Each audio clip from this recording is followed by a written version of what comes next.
اللہ تیرا ہے احسان، روز نمازیں اور قرآن ہے یہ سب روح ایمان، نور رمضان نور رمضان نور رمضان نور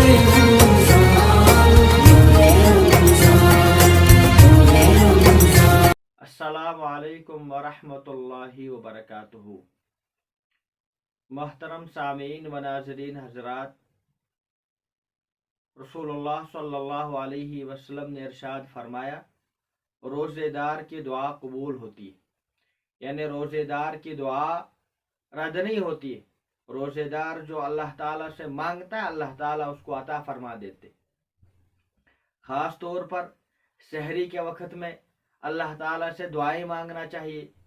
اسی طرح افطاری کے وقت میں یہ اوقات قبولیت کے اوقات ہیں۔ بہت سارے حضرات ایسے ہیں وہ یہ کہتے ہیں کہ ہم اللہ تعالیٰ سے کس طریقے سے مانگے، ہمیں تو دعائیں یاد نہیں، عربی کی دعائیں یاد نہیں۔ تو عربی میں دعا مانگنا ضروری نہیں، آپ چاہے تو اردو میں مانگے، چاہے کشمیری میں، یا جو بھی زبان آپ کو آتی ہے اس زبان میں اللہ تعالیٰ سے دعا مانگے۔ ہاں، عربی کی دعائیں اگر یاد ہو تو یہ بہت اچھا ہے۔ اس کے لیے ایک چھوٹی سی کتاب آتی ہے جس کو 40 دعائیں کہا جاتا ہے، 40 ربنا، اور یہ کتاب مارکیٹ میں ہر دکان پہ دستیاب ہے، ہر دکان پہ یہ کتاب ملتی ہے۔ اور اگر آپ کو دکان کے پاس جانے کی فرصت نہیں ہے، دکاندار کے پاس جانے کی فرصت نہیں ہے، تو یہ بک جو ہے، یہ 40 دعائیں جو ہے، یہ قرآنی دعائیں، یہ پلے سٹور پر بھی موجود ہے، وہاں سے بھی آپ ان کو ڈاؤن لوڈ کر کے افطاری کے وقت میں ان 40 قرآنی دعاؤں کو پڑھیں گے انشاءاللہ العزیز۔ علماء کرام نے اس کے بڑے فوائد اور برکات لکھے۔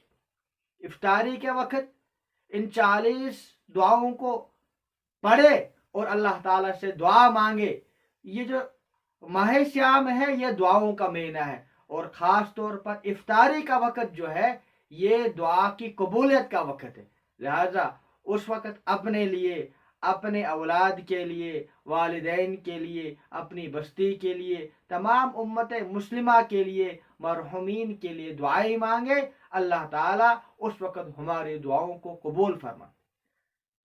اللہ تعالیٰ سے دعا ہے کہ اللہ تعالیٰ ہمیں اپنے سامنے مانگنے کی توفیق عطا فرمائے، اور اللہ تعالیٰ ہمیں کسی کا محتاج نہ رکھے، اور اللہ تعالیٰ ہماری دعاؤں کو اپنی بارگاہ کے اندر قبول فرمائے۔ وآخر دعوانا الحمد للہ رب العالمین۔